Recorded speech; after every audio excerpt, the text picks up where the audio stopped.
Good evening, everyone. I am honoured and humbled to be here.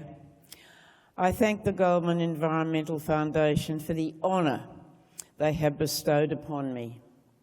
When one realises that there is a call for the environment and one starts a movement, one never considers accolades, as there are so many others working just as hard. I would like to thank the members of our community groups, the Hunter Environment Lobby, the Hunter Communities Network, and Lock the Gate, just to name a few. I'd also like to give special thanks to the lawyers of the New South Wales Environmental Defenders Office, who have successfully defended the environment in court on so many occasions.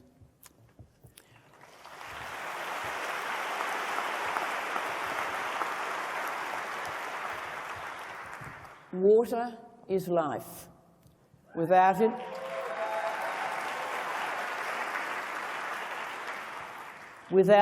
there is no life. Australia is the driest inhabited continent on Earth.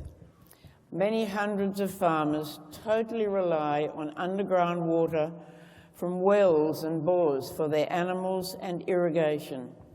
However, over the last few decades, coal mining has destroyed many of the underground aquifers in the Hunter Valley. As a result, during dry seasons, which we appear to be dealing with more often, farmers have to rely on stored dam water. Unfortunately, in dry seasons, the dams also do not fill. It can potentially be a dire situation for livestock and for crops. When I first met with some like-minded people and started MineWatch in 1991, our aim was simply to find out what our rights were as landowners and then try to decipher the mine speak in the very large environmental impact statements. We had to read them to prepare our submissions to the Planning Authority when we opposed the mine proposition. Some of the EISs were the thickness of 3 encyclopedias. It was a monumental effort to make sense of them. MineWatch grew in political and social importance and came to have a substantial media presence and a significant impact on government policy development. However, the work continues, and our underground water supply is now particularly threatened by the mining company's desire for profits and the government's desire for royalties. Money still speaks louder than the need to protect our environment. This must change.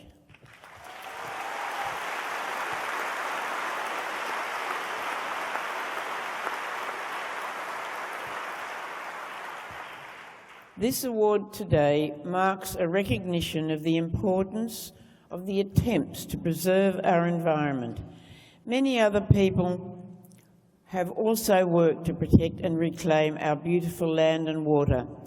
I am accepting this award on their behalf as well. Nothing is achieved alone, and we must all work together in our efforts to leave a viable land for future generations. Thank you again for this very special award.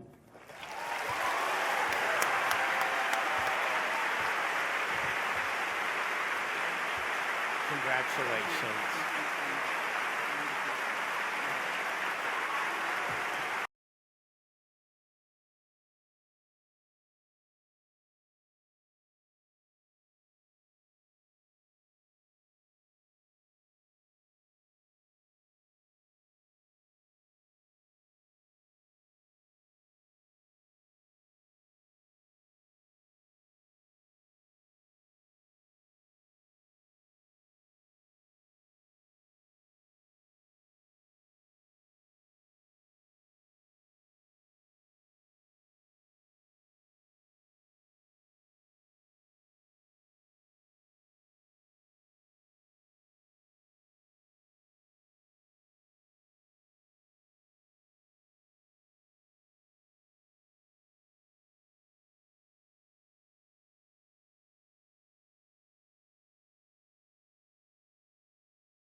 The Niyamgiri Hills in India's eastern Odisha state are home to the Dongria Kondh tribe.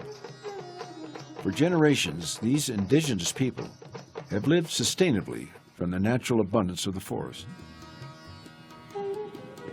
The Niyamgiri Hills are very important ecologically. This sacred mountain is the source of two major rivers, and there are many species of plants and animals. In 2003, indigenous rights activist Prafulla Samantara was surprised to read about a public hearing for a proposed bauxite mine in the Niyamgiri Hills. The mountaintop mine was a joint project between the state government and British mine company Vedanta Resources. The Dongria Kondh people didn't know about the public hearing because it took place far away in a language they don't speak. India's constitution grants indigenous people the right to control development on their land. Knowing that the tribal people had these legal rights, Prafulla immediately set out to alert them about the threat to their homeland. There are 112 Dongria Kondh villages. 112! To reach one village, it takes half a day to walk up the mountain. It took nearly a year to reach all the people and unite them in the struggle to protect Niyamgiri. In anticipation of the mine, Vedanta illegally annexed 700 acres below the hills, bulldozing 5 villages to construct a bauxite refinery. Bauxite is a key mineral used in aluminum production. Pollution from bauxite mining lasts for 1,000 years. The mining site is also the source of Niyamgiri's rivers. So how will the people survive? They will be wiped out. We are talking about ethnic extinction. If they take away these rocks, we'll lose our soul. Niyamgiri is our soul.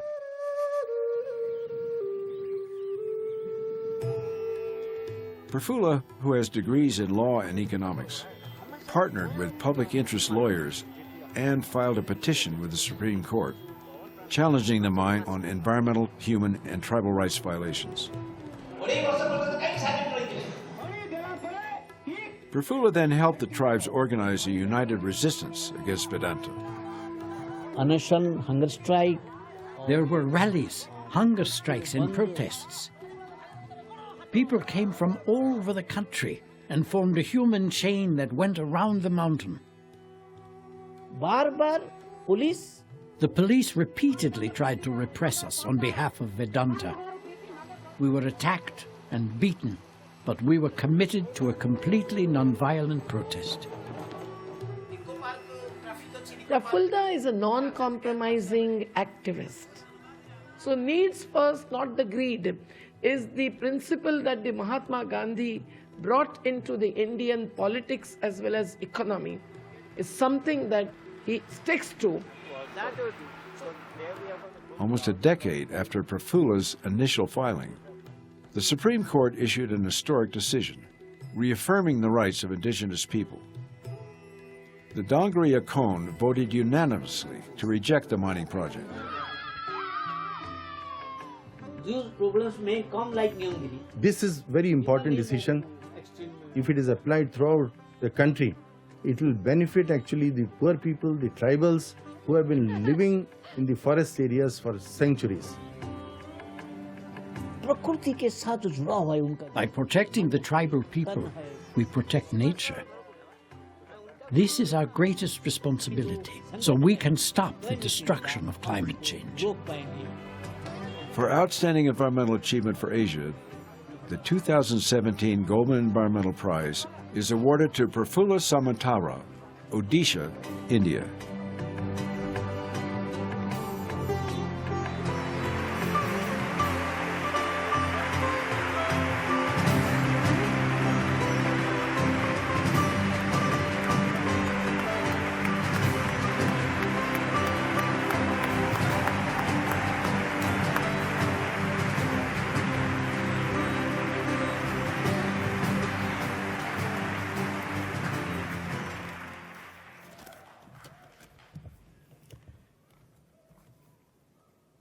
Namaskar. Esteemed and dear friends, let me first express my deep gratitude to the Goldman Environmental Foundation and its revered family members for this rare recognition of our struggles, the struggles by the people who have been harmed, hurt, or constrained by the ecological distress happening around us in the name of development. We work with a very positive objective to protect natural resources like the bauxite-rich hills of Niyamgiri from being taken over by corporations like Vedanta and oppressive states.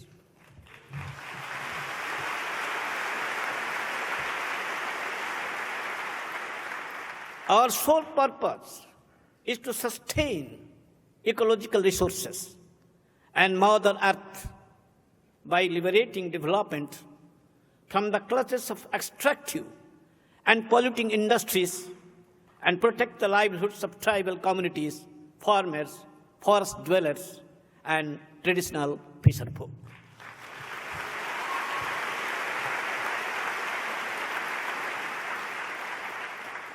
The resources in our land, forests, the rivers, and streams can be developed without disturbing the ecological balance and biodiversity while ensuring sustainability. But the development framework of our state followed only serve our environment for its potential to extract corporate profits at a huge cost to the local populations who depend on nature.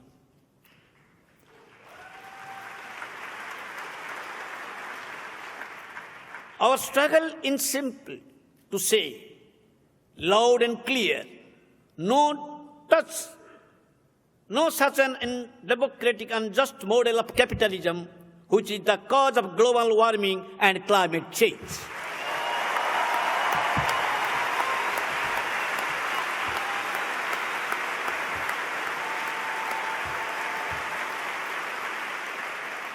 We are for an ecological development model that will not only ensure zero displacement, but will also enrich human beings and nature.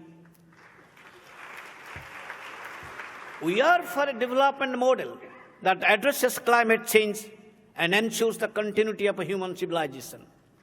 Our legendary leader Mahatma Gandhi used to warn us, the earth provides enough to meet everybody's need, but not enough for one body's greed.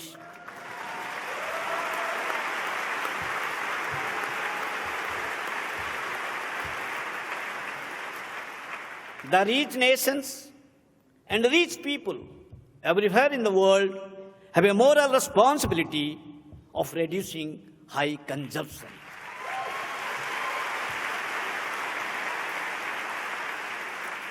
The Dongriyas of Niyamgiri have a lot to teach us here. This award gives me hope that their voice will not go unheard.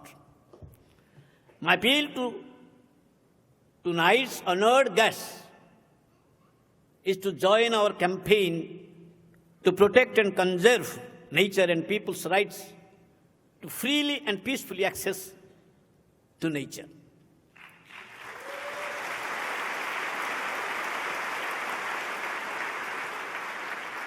In doing so, we, along with our next generations, can continue to get free air, free water, and food from our sacred land. Thank you again in this sacred World Earth Day. Namaskar.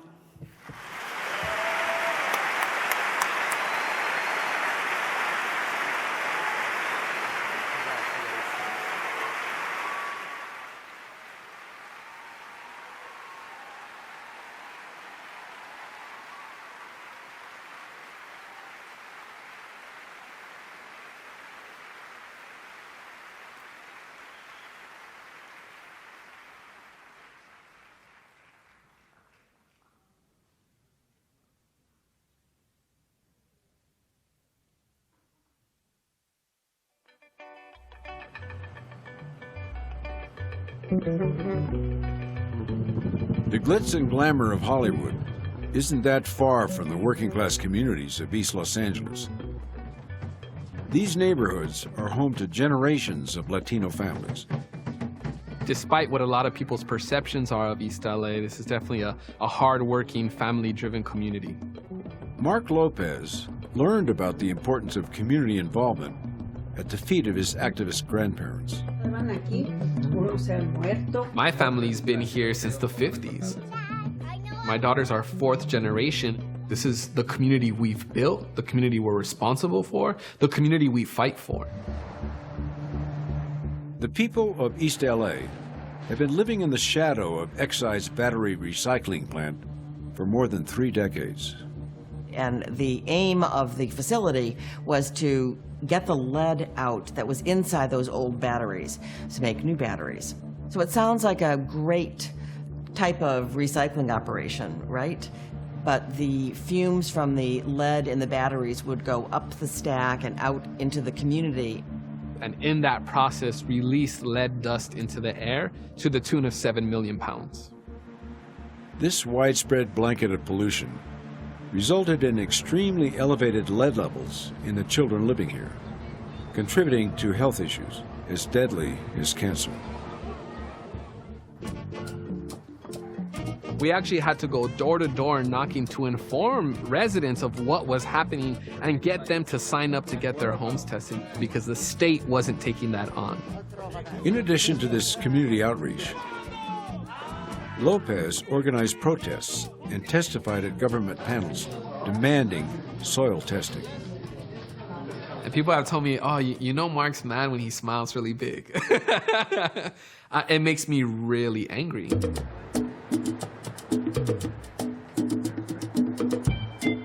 Lopez further mobilized people with events like his toxic bike tours. You can't see Exide from here, but there's Exide lead in this soil. His efforts paid off when soil testing revealed the contamination was worse than anyone expected. This brought greater attention to the environmental health disaster and led the government to force Exide to cease operation. It was one remarkable victory. But there was an even bigger challenge ahead, as Lopez then switched his focus to securing funding for contaminated soil cleanup.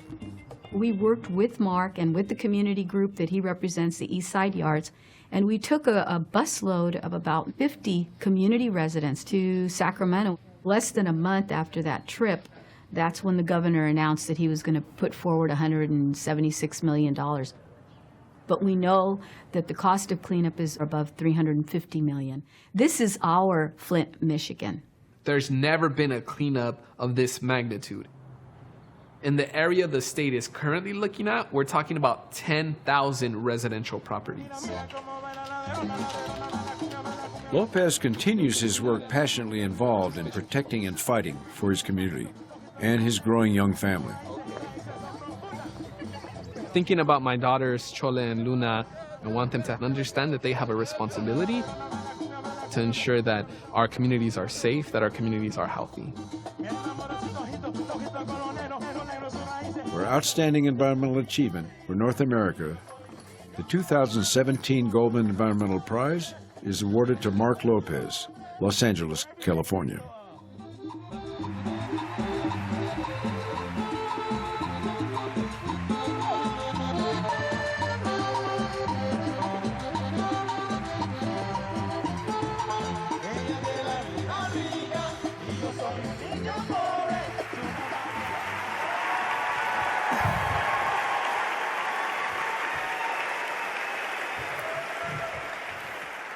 Thank y'all. First off, I would like to recognize the Muwekma Ohlone people, who are the indigenous peoples of the San Francisco Bay Area.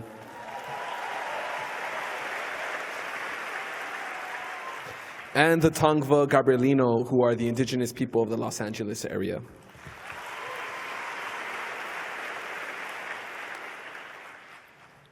I would like to recognize my grandmother, Juana Beatriz Gutierrez, my mother, Elsa Lopez, and all the Madres del Este Los Angeles, Santa Isabel, who taught me to love my community long before I became a father.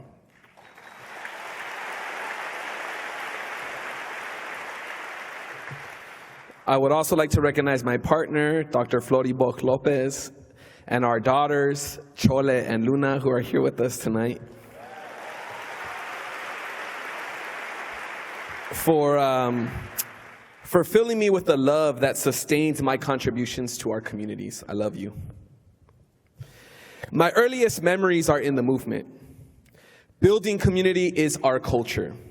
From ancestral homelands to East LA, we participate in community by contributing to our communities.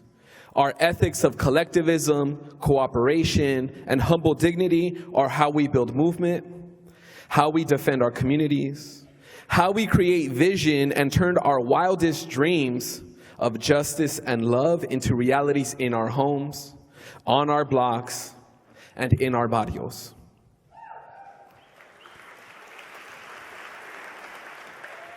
I am grateful to be able to build community with the East Yard Communities for Environmental Justice movement, a political home where these ethics are a daily practice. Nothing is possible with an individual. Everything is possible with community.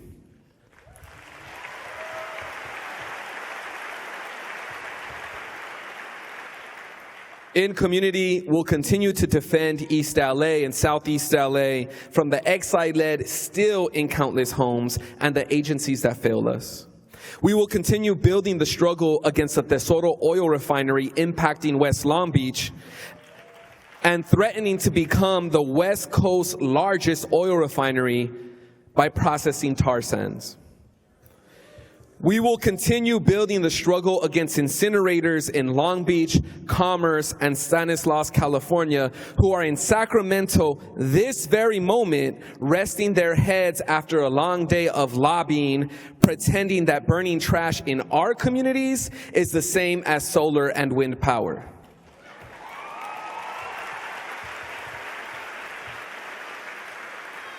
And finally, to all my people out there in La Lucha, especially the young folks up top,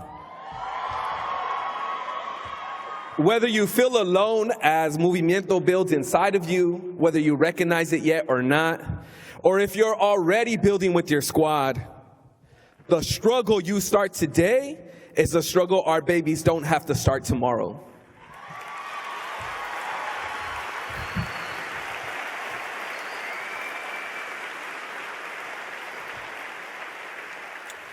I know this because I've lived this. A long time ago, my grandma said, the politicians thought we wouldn't fight, but we united and said, ya basta, enough, this is a dumping ground no more. The kids around here were babies when we started. Now they will fight for what they believe in because we showed them their voices count. Así es, grandma. La lucha sigue.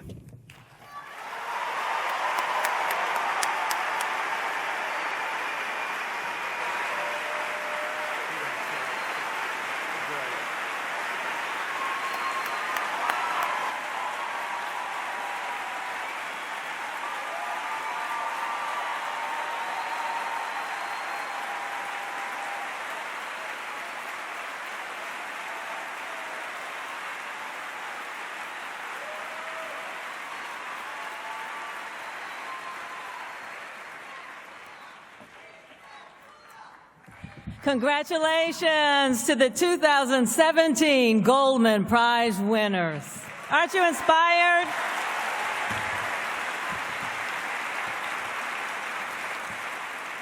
All 6 of you inspire and motivate us as you bring your world, your issues, your commitment to our door.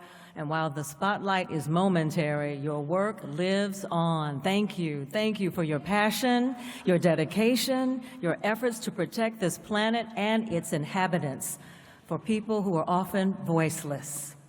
Ladies and gentlemen, thank all of you for coming tonight, filling this room, celebrating this year's Goldman Environmental Prize winners, letting these activists know that they are not alone, that they see your faces, and they know that you support them. Tonight we celebrate these prize winners, and we also salute Richard and Rhoda Goldman. Their purpose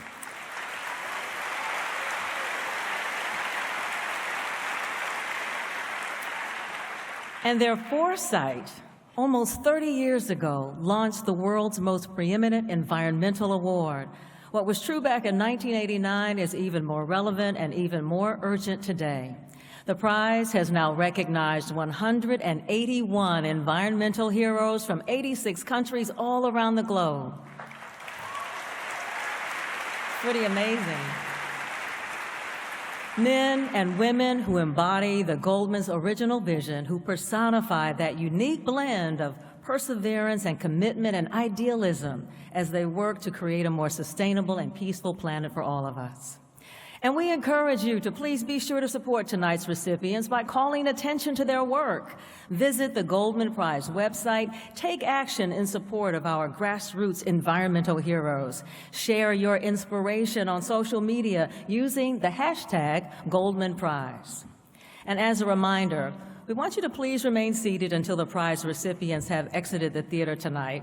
At the conclusion of this ceremony, we hope that all of you will join us across the street at City Hall for a very special celebration and reception so you can meet this year's prize recipients. Tonight's 6 recipients: Uroš Maserol from Zagorja, Slovenia. Rodrigo Tote from Agua Caliente, Guatemala. Rodrigue Katembo from Goma, Democratic Republic of Congo. Wendy Bowman from Camberwell, Australia. Karfula Samantara from Bhubaneswar, India. And Mark Lopez from Los Angeles, California.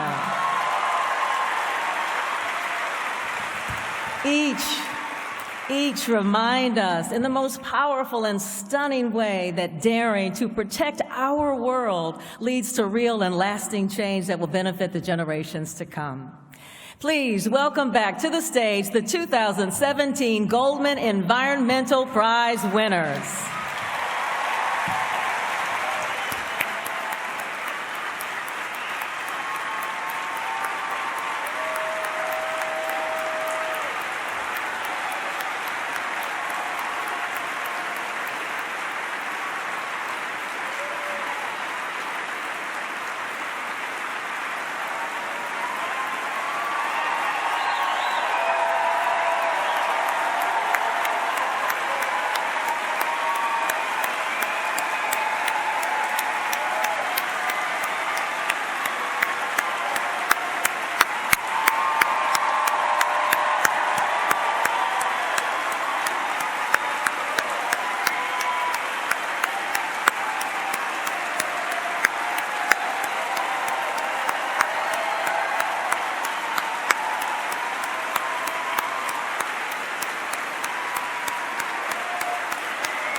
Thank you so much. We congratulate all 6 of the 2017 Goldman Environmental Prize recipients. Listen to their words, emulate their actions. Of these 6 courageous environmental heroes, the world thanks you.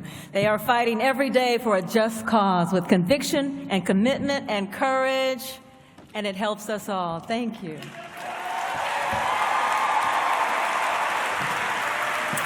Good night, everybody. We hope to see you next year.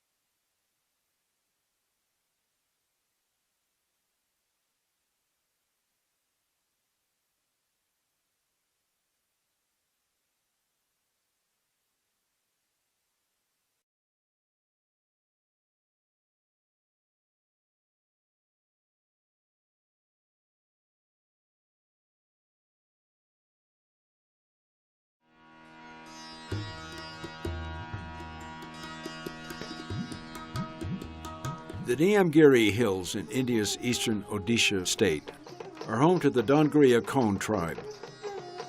For generations, these indigenous people have lived sustainably from the natural abundance of the forest. Niyamgiri का जो महत्व, नियमगिरी का जो पहाड़. The Niamgiri Hills are very important ecologically. This sacred mountain is the source of two major rivers, and there are many species of plants and animals. In 2003, indigenous rights activist Prafulla Samatara was surprised to read about a public hearing for a proposed bauxite mine in the Niamgiri Hills.